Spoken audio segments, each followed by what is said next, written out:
What's up, everybody? Welcome back to another movie review by Reviews by Hunter. That's me. I'm Hunter.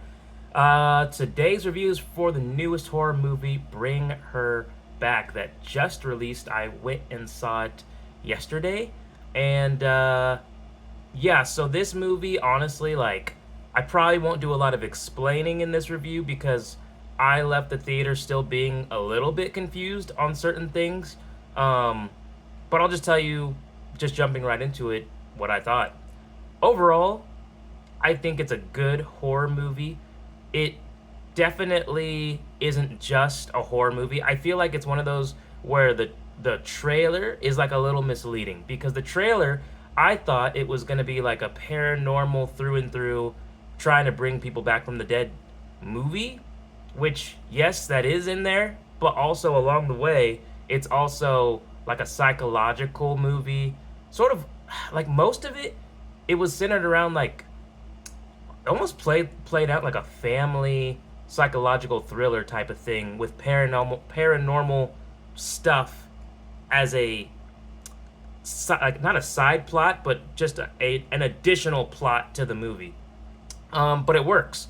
The cast is pretty small. You have Sally Hawkins, who plays Laura, Jonah Ren Phillips as Oliver, Billy Barrett as Andy, and Mishka Haywood as Catherine.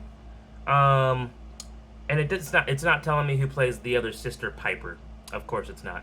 Um, let's look. No, it doesn't say. And then there's Piper. So yeah, I mean, disturbing. Why is it disturbing? It just does a lot of things that made me want to look away. That's why it's disturbing. And since there will be spoilers in this review, like the kitchen scene with the knife, Andy goes to feed Ollie a piece of fruit. Um, and Ollie is like, I don't even know what he is. He's this half human, half demon monster goblin child. Really good effects on him, by the way. That's the creepiest looking child I've seen in a while. Anyway, oh my god, the camera pans away and you can hear the sound of Ollie chewing on the knife. Um, and the camera pans back and Ollie has like this kitchen knife halfway in his mouth, and then Andy panics and pulls it out, and it leaves like a really nasty slice. That like, oh, it was so gross. Uh, the other thing that was disturbing about this film was the consuming people part of it, like these cannibalistic aspects of the movie, because that's part of how you complete the ritual to bring someone back to life in this movie. And I got a little confused on all the logistics of that, but there was a scene where Ollie is consuming his own flesh, which was disgusting. I had to look away. He had took a chunk out of his arm and then rips it off. Oh, it was gross. And then there's also a scene with Ollie feeding on the deceased body of Laura's kid, who Laura's trying to bring back to life. That I thought was gnarly. There's like scenes where there's vomit on like coming out of people's mouths, and it's just very like grotesque. Um, those were scenes that, yeah, they were well done. I just personally didn't love to see it. I didn't need to see it. And honestly, I felt like the movie didn't explain enough to me why I needed to see that for it to be in the movie. The like okay, Ollie feeding on the deceased body, they showed why that had to happen a little bit, but I never understood why Ollie, the monster that was within him, had the need to consume everything. Because we see him take a bite out of wood. Again, the knife. Took a bite out of Laura. Just, ugh, gross. Some things I did like about the movie: the cinematography is really, really good. It just looks really clean, and like it doesn't have that weird filter on it that some horror movies have. It actually looks really, really nice. Easy on the eyes. And I liked the acting for sure. You have Andy and Laura who move in with, or sorry, Andy and Piper who move in with Laura.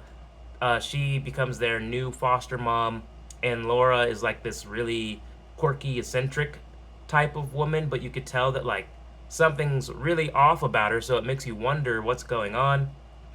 throughout this whole movie, she's just trying to alienate Andy.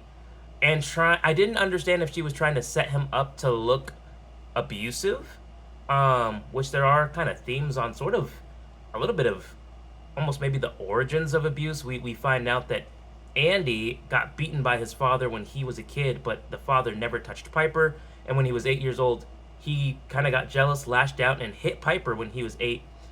Laura knows about this and actually punches Piper in her sleep at one point and blames it on Andy. The things Laura does in this movie are ridiculously creepy, and she just plays it so well. Again, another scene where Andy had been wetting the bed, and at first the movie just plays it off like, oh, maybe he's just not dealing with the death of his father very well. No. Turns out Laura's been, and we see her take this cup, she goes over to it, pulls her pants down, does her business in the cup, and while Andy's sleeping, pours it all over his pants. She's making him think that he's peeing himself at night, and he's not. She gaslights the crap out of Andy in this movie. I loved Andy, man. Andy was this overprotective brother that just wants to be good, and he wants to protect his sister, and he's the one kind of figuring out that Laura is a creep and is doing really shady stuff. And you know, it's a really, like, throughout the movie I just felt weird.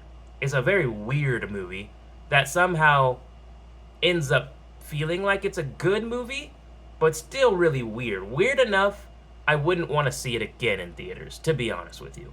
But I also, it's very clear that they want you to figure out what's going on. Like, there's never a character that gives you like an exposition dump of this is why this is happening and that's why this is happening, and that's fine sometimes. But I also got really lost on the paranormal stuff. I didn't understand fully. I didn't understand how Ollie got to be. How did she get the monster inside of Ollie? Did she have control over Ollie? I don't know. At one point, she clearly didn't, because Ollie takes a bite out of her.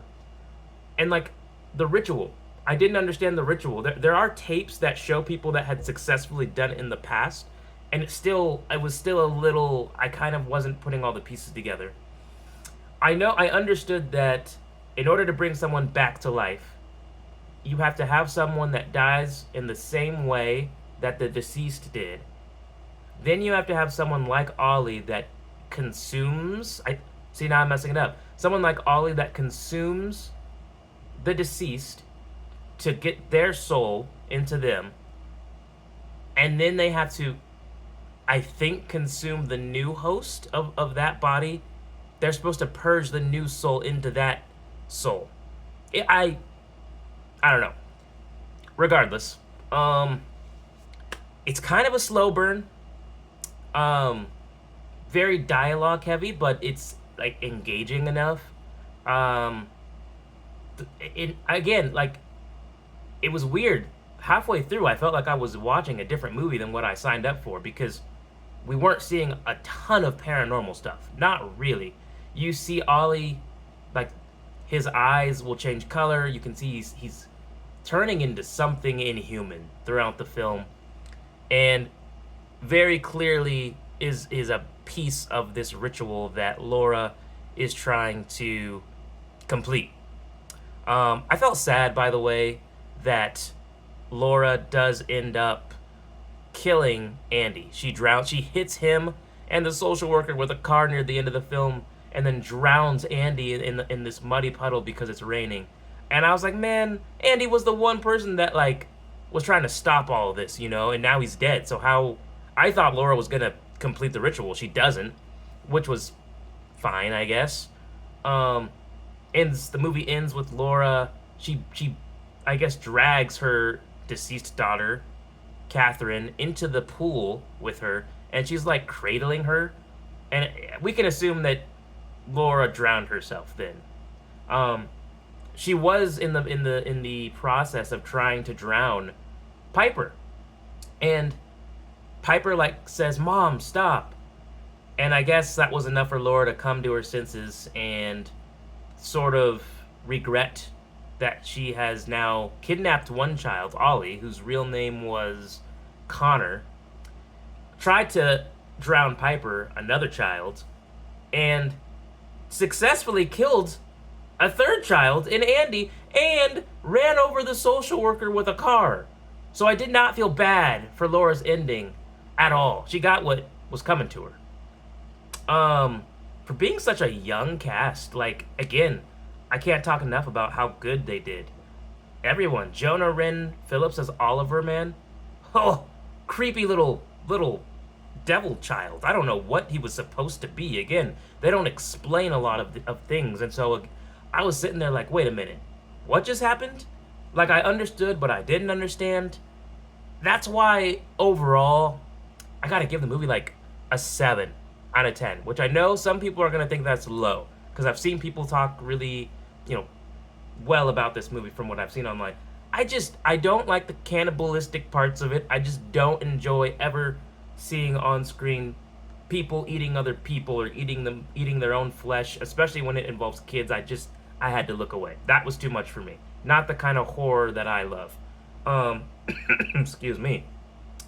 And again, maybe I was one of the only people that just didn't fully put all the puzzle pieces together to put the complete story together, but I just was confused by the end, by the paranormal thing, which is what I went to go see this movie for. Like, mostly just questions about Oliver. They never explain what Oliver is. How did she get him like that? How did they get Ollie to be under like this kind of like almost spell she has Ollie under? I wanted to know more about that. And I wanted to know why we saw that overhead shot of the chalk or powder that surrounds the house. If Ollie goes inside the circle, it dispels whatever monster or demon is inside of him. We see that happen at the end. I also felt really bad because Ollie's going to have a lifelong journey of therapy and trauma, because Ollie does revert back to human. But I was like, I went to see this for the paranormal elements, and then I left with more questions than I had when I first started, which is why I give it a lower rating. But it's definitely different. It's very different. It's a horror film, I guess. I don't know. This is one of those films where I don't know what to say about it. I liked a lot of it, but I'm not happy that I still don't understand what I saw in the last 30 minutes, because they didn't explain anything, right? But it's good enough. Have you guys seen Bring Her Back? Let me know. What did you think? Did you think this deserves a higher rating than 7, or maybe lower? Did you guys understand the ritualistic paranormal stuff? Maybe you understood more than me. But that's all I have for you. Leave a like, leave a comment, subscribe to the channel if you enjoy these videos. See you later.